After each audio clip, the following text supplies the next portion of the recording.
आप सभी का स्वागत है हमारे YouTube चैनल पर।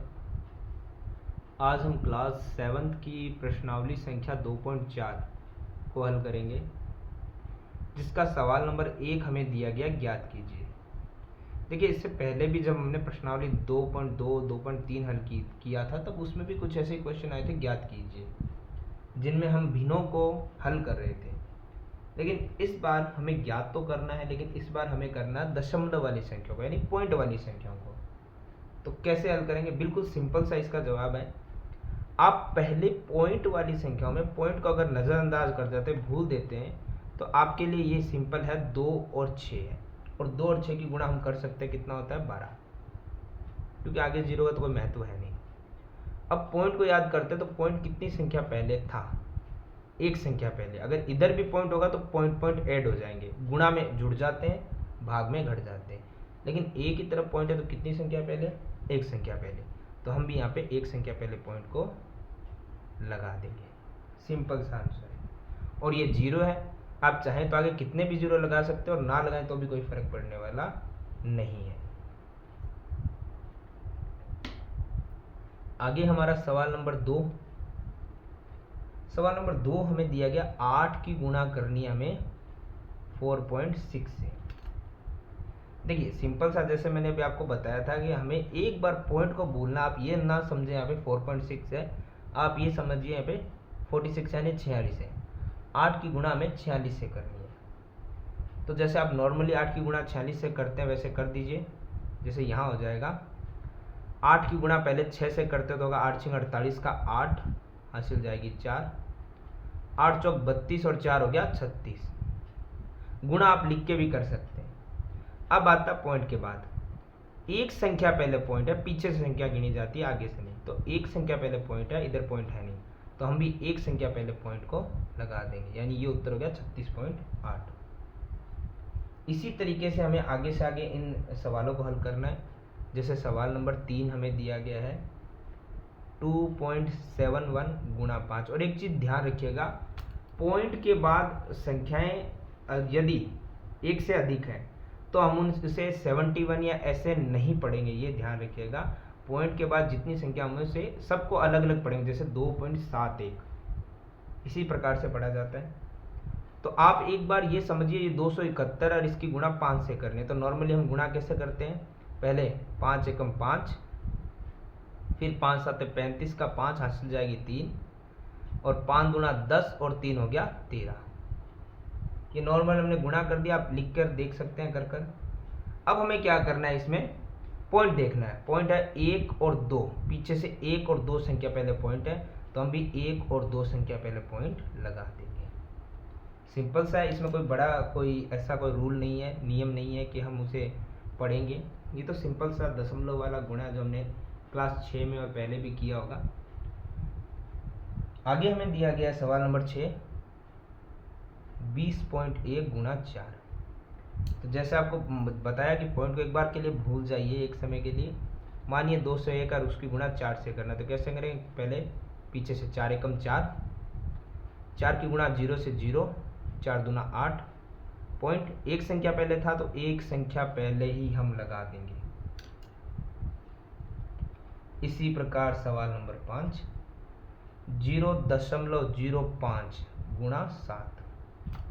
तो देखिए, यहाँ पर आप ये देखो, पॉइंट हटा दो तो ये आगे वाले 0 की वैल्यू नहीं होती है, सिर्फ 5 की वैल्यू होगा। तो 5 की गुणा 7 से करने में कितना हो जाएगा? 35।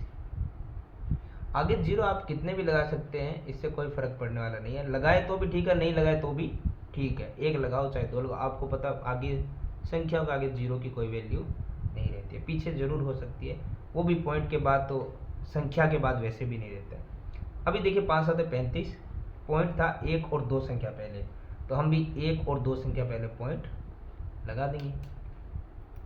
इसी प्रकार हमारा सवाल नंबर 6, 211.02 गुणा 4। पॉइंट अगर हम नहीं देखें तो हमारे पास आंसर क्या होगा? 4 की गुणा 2 से 4 दूना 8, 0 का 0, 4 की 1 से 4 एकम 4, फिर 4 की 1 से 4 एकम 4, फिर 2 से 4 दूना 8।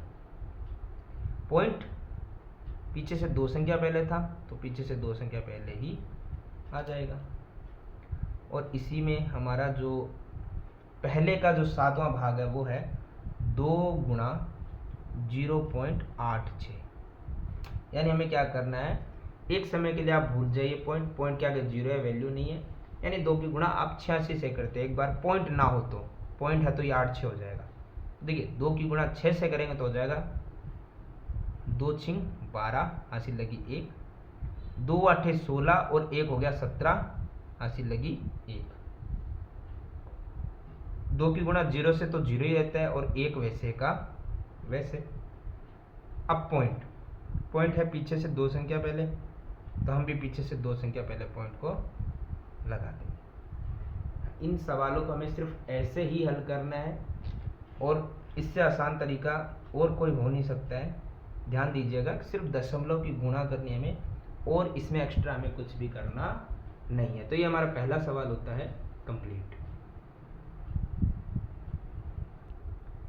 सवाल नंबर हमें 2 दिया गया है यहाँ पर कि एक आयत का क्षेत्रफल ज्ञात करना है जिसकी लंबाई और चौड़ाई हमें दे रखी है। देखिए एक सिंपल सी चीज़ है, आयत का क्षेत्रफल ज्ञात करना, लंबाई आप और चौड़ाई आपको दे रखी है। तो सबसे पहले हम लंबाई और चौड़ाई लिखते हैं। लंबाई हमें दी गई है 5.7 सेमी और चौड़ाई हमें दी गई है 3 सेमी। हमें निकालना है आयत का क्षेत्रफल, और आयत का क्षेत्रफल का जो सूत्र होता है वो होता है लंबाई गुणा चौड़ाई। लंबाई हमारे पास है 5.7 सेंटीमीटर और गुणा में चौड़ाई हमारे पास है 3 सेंटीमीटर। यानी हमें सिर्फ और सिर्फ इनकी क्या करनी है, गुणा।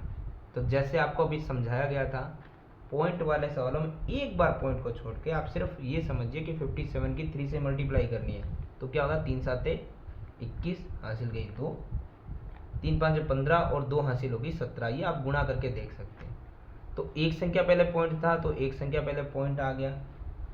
और जब भी हम क्षेत्रफल निकालते हैं तो सेंटीमीटर या मीटर जो भी दिया गया उसके ऊपर क्या आ जाता है, स्क्वायर।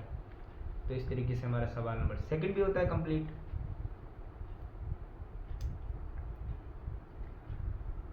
आगे इसी में हमें सवाल दिया गया है तीसरा, फिर से ज्ञात कीजिए। देखिए ज्ञात कीजिए वाले जितने सवाल आने वाले, एक चीज ध्यान रखिएगा, हमें सिंपल जो दिया गया है सवाल में, जैसे पहले ही सवाल में हमें दिया गया है कि 1.3 गुणा 10। देखिए 10 100 1000 की गुणा तो बहुत सिंपल हो जाती है। आपको करना क्या होता है, पीछे एक जीरो, अगर 10 है तो एक जीरो, 100 है तो 2 जीरो, 1000 है तो 3 जीरो बढ़ा दो। जैसे हम देखते हैं पॉइंट अगर नहीं होता तो हम 10 की गुणा करते होते 13 से। अगर पॉइंट नहीं होता तो एक बार के लिए पॉइंट भूल जाइए, 13 की गुणा 10 से, 13 धाए 130। पॉइंट था एक संख्या पहले, तो उत्तर में पॉइंट आ जाएगा एक संख्या पहले। अब इसे आप ऐसे लिखे तो भी ठीक है या ऐसे लिख सकते हैं, क्योंकि पॉइंट के बाद जीरो की वैल्यू तो कुछ भी रहती नहीं है, सिर्फ जीरो की वैल्यू, संख्याओं की वैल्यू तो रहती है। इसी में हमारा सेकंड नंबर क्वेश्चन है 36.8 मल्टीप्लाई 10। यानी कि हमें क्या करना है, एक समय पॉइंट को अगर भूलो तो 368 बनता है और 368 की गुणा 10 से करो। कोई भी पाड़े की गुणा 10 से करो या 100 से करो, जितने जीरो उतने जीरो बढ़ा दो। आप गुणा करके भी देख सकते हैं। पॉइंट के पीछे कितनी संख्याएं थी, एक संख्या, तो पॉइंट के पीछे हमारी भी एक संख्या रहेगी। या हम इसे लिख सकते हैं 368, क्योंकि पॉइंट के बाद जीरो की वैल्यू नथिंग, कुछ नहीं रहती है। इसी प्रकार सवाल नंबर 3, सवाल नंबर 3 है 153.7 गुणा 10। यानी कि वही पॉइंट नहीं होता तो इसकी गुणा करते हम आ जाता ये। मैं बार बार कह रहा हूँ कि जब भी आप 10 100 1000 की गुणा करोगे, जैसे 10 में एक जीरो होता है तो उस सेम संख्या के पीछे एक जीरो लगा दो। 100 होता तो 2 जीरो, तो 2 जीरो लगा लो। 1000 होता तो 3 जीरो, यानी 3 जीरो लगा दो। पॉइंट के बाद है एक संख्या, तो एक संख्या पहले पॉइंट आ गया। या हम इसको लिख सकते हैं 1537, 1537। पॉइंट के बाद जीरो की वैल्यू खत्म। आगे सवाल नंबर 4, 168.07 गुणा 10 से। देखिए वही तरीका वही 16807, ये तो नंबर था, पॉइंट को एक बार के लिए हटाते तो, और ये 0 यहाँ पे आ गया। पॉइंट के पीछे 2 संख्या थी तो पॉइंट के पीछे 2 संख्या आ गई है।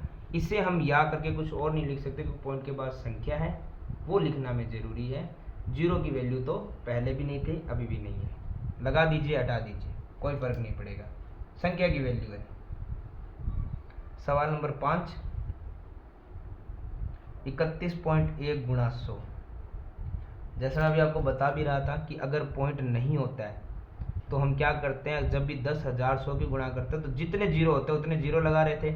अब डबल जीरो है तो आप डबल जीरो लगाएंगे, अगर 1000 होगा तो 000 लगाएंगे। ये आप गुणा करके भी देख सकते हैं।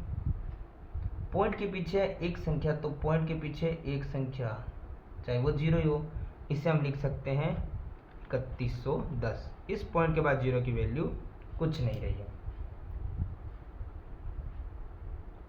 सवाल नंबर 6 है 156.1 गुणा में 100, यानी कि गुणा अगर हम करते हैं तो ये हो जाएगा सेम संख्या और 2 0। पॉइंट के पीछे एक संख्या है तो एक संख्या पॉइंट के पीछे, इसे हम लिख सकते हैं 15,610। पॉइंट के बाद वाले 0 की कोई वैल्यू नहीं रहती। आगे सवाल नंबर 7। सवाल नंबर 7 में है 3.62 गुणा में 100।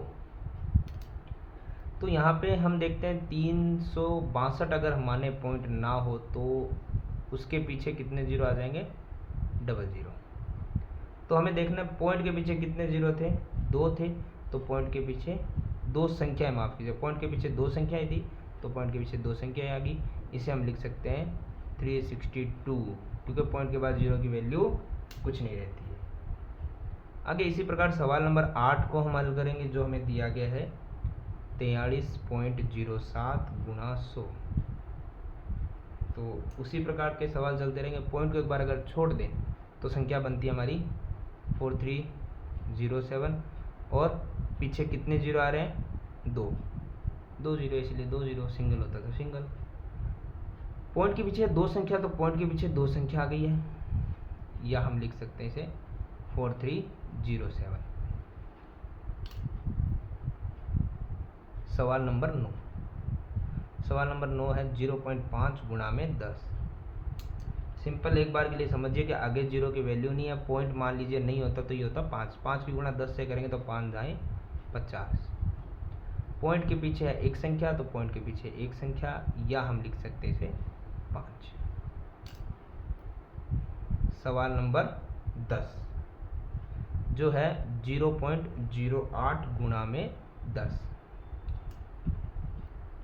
तो यहाँ पे अगर देखें पॉइंट के आगे, पॉइंट अगर नहीं होता तो संख्या के आगे सिर्फ 0 थे, तो 0 की वैल्यू नथिंग। 8 की गुणा 10 से करेंगे तो होगा 80। पॉइंट के पीछे कितनी संख्या है, 2 संख्या, तो पॉइंट के पीछे 2 संख्या आ जाएगी। यहाँ पे हम या करके 8 लिख सकते हैं, 0 को हटा सकते हैं क्योंकि पॉइंट के बाद 0 की वैल्यू नहीं होती है, परंतु संख्या की वैल्यू तो उतनी ही होती है।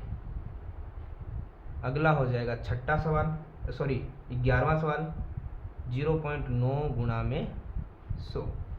ये ध्यान से देखिएगा, यहाँ पे अब वही पॉइंट के आगे 0, ठीक है। हम देखते हैं अगर पॉइंट नहीं होता तो आगे वाले 0 की वैल्यू वैसे भी नहीं है।